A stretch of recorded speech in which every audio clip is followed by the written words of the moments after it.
때문에 설명드릴 필요가 있겠나 싶겠지만 간략하게 설명을 드리면 1972년 TBC 동양방송 13기 공채 탤런트로 데뷔를 했고요. 1970년대에서 80년대 그야말로 청춘 스타라고 불리면서 왕성한 활동을 했습니다. 지금은 낚시 예능 프로그램으로 정말 두 번째 전성기를 맡고 있는 분이시죠. 네, 근데 이덕화 씨가 언제 이 배역을 맡았었죠? 네, 2005년에 방영된 M본부의 제5공화국에서요. 전두환 전 대통령 역할을 맡았는데요. 당시 제5공화국의 연출을 맡았었던 PD가 왜 이덕화를 우리가 캐스팅할 수밖에 없었는지에 대해서 이야기를 한 바가 있습니다.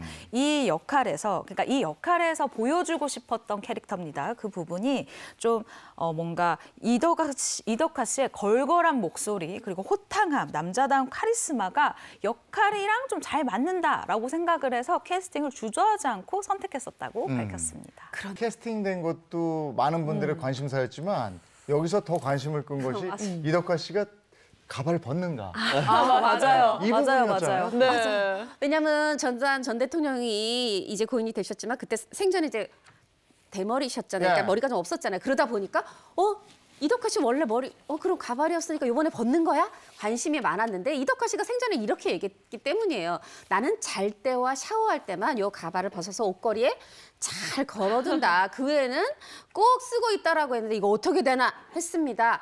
그런데 사진에서 보시듯이 정말 이마가 보이잖아요, 훤히. 네. 이거 본인 머리인가? 아니었습니다. 이것도 특수 가발이었는데 처음에는 이 보안사령관 당시에 청년 전두환을 연기했어요.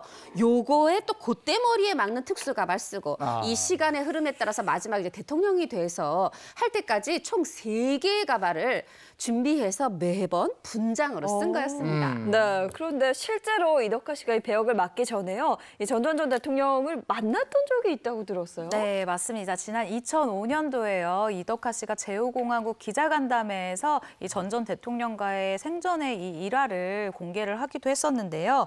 이덕화 씨가 전 대통령의 만남이 2번이 있었다고 합니다. 첫 번째 만남 같은 경우에는요. 일단 전두환 전 대통령의 이 집권 시절에 생일 파티에 사회자로 초대를 받았었다고 해요. 그래서 이 생일 파티 4시간 전부터 대기를 하고 있다가 생일이 시작해서 2시간 동안 사회를 보고 갔다고 합니다. 근데 저는 약간 4시간 전까지나 갈 필요가 있었나 하는 이런 궁금증과 생각이 들기도 하는데 그리고 두 번째 만남은요. 고 이주일 씨의 장례식장에서 조문객으로 만나서 30분 정도 이런저런 이야기를 나눴었던 인연이 있다라고 밝힌 바가 있습니다. 예. 그리고 또 한 가지 일화가요. 대통령 역할을 맡기 전에 이덕화 씨가 정치인이 될 뻔했다.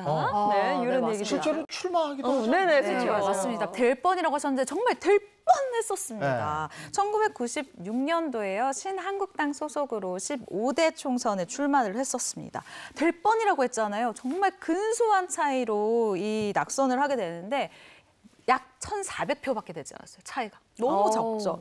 그런데 이때 사실 더 유명했었던 것이 이덕화 씨의 아주 날것의 이 연설 내용이었는데요. 이렇게 이야기를 합니다.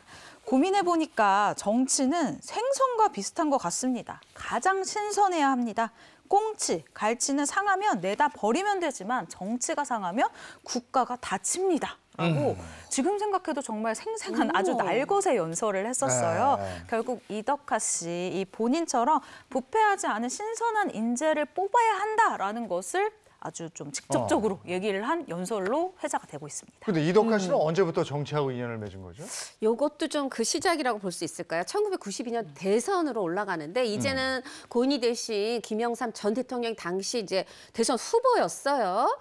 그때 당시에 이 선거운동에 참여하게 됐는데 이 김영삼 후보와 무슨 인연이 있었던 게 사실은 아니고 처음부터는 그 따님하고 이덕화 씨하고 초등학교 동창이라고 그래요. 네. 사실은 친구 아버지 도와드린다 이런 마음으로 선거운동에 함께 했던 게 정치에 발을 살짝 담그게 된 시작이었습니다. 네. 근데 여기서도 보니까 첫 번째 김기섭 씨가 제일 그쵸. 비슷한 닮은 꼴인 것도 같고요. 예. 이미지도 좀 다 비슷한 것 같지 않아요? 네. 보시면.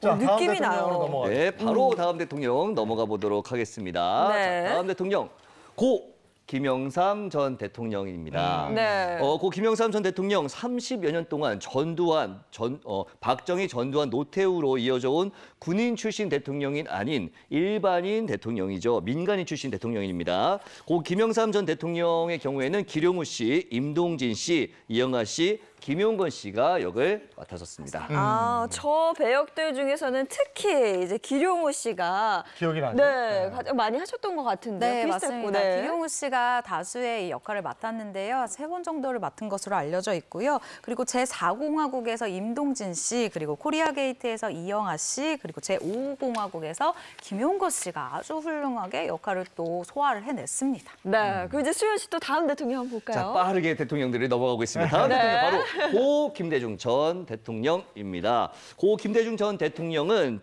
직접 선거로 선출된 최초의 민주당계 정당 소속 대통령으로 취임 당시 나이가 74세였습니다. 역대 대통령 중 최고령이었고요. 남북 화해와 평화에 대한 노력을 인정받으면서 노벨 평화상을 받은 분이죠. 네. 야, 근데 고 김대중 대통령을 연기한 인물들은 아주 개성이 강한 분들이에요. 네, 백윤식 맞습니다. 씨, 최민식 씨, 그렇죠. 그러네요. 네, 맞습니다. 최민식 씨가 너무 의외인 것 같아요. 예. 백윤식 씨 같은 경우에는요, 드라마 제3공화국에서 이 젊은 시절 야당 정치인 이 김대중 역할을 맡아서 아주 열연을 펼쳤고요. 그리고 제4공화국에서는 보시다시피 최민식 씨가 열연을 했습니다. 그리고 코리아 게이트에서는 민욱 씨, 그리고 제5공화국에서는 임동진 씨가 맡아서 아주 열연을 펼쳐 보였죠. 네.